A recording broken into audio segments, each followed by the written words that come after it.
Et on peut lutter aussi contre le réchauffement climatique sans prendre la pause dans le froid et sans quitter sa maison, en optant par exemple pour des énergies alternatives qui peuvent en plus vous aider à faire diminuer vos factures.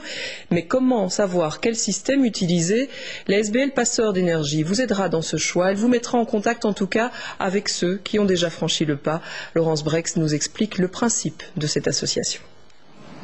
On a du mal à y croire et pourtant ce bâtiment est situé en plein cœur de Bruxelles, une étrange maison pensée et réalisée pour ne presque rien consommer. C'est un bâtiment qui date de 1992 où on a essayé de mettre en route un processus et des concepts de maisons basse énergie liés à des matériaux nobles.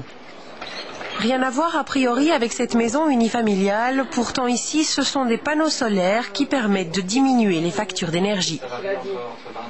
On a mis ces panneaux et une nouvelle chaudière en remplacement d'une vieille chaudière qui avait plus de 15 ans. Et dès la première année, on s'est rendu compte qu'on avait fait 40% d'économie en gaz et en électricité. Donc la facture a été réduite de 750 €.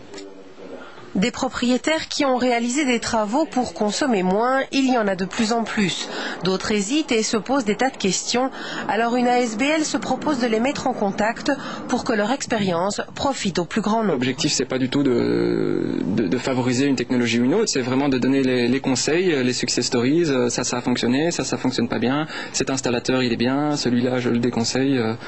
Un peu tout ce genre de conseils-là, quoi. Alors ceux que l'on appelle les témoins acceptent d'ouvrir leurs portes pour montrer et parler concrètement de leur expérience.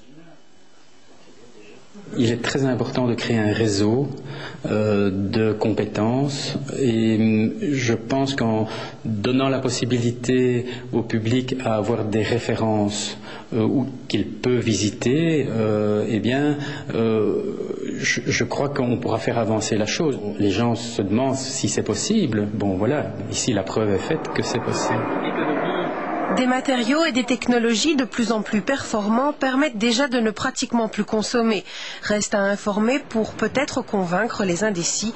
C'est en tout cas ce que pensent ces passeurs d'énergie.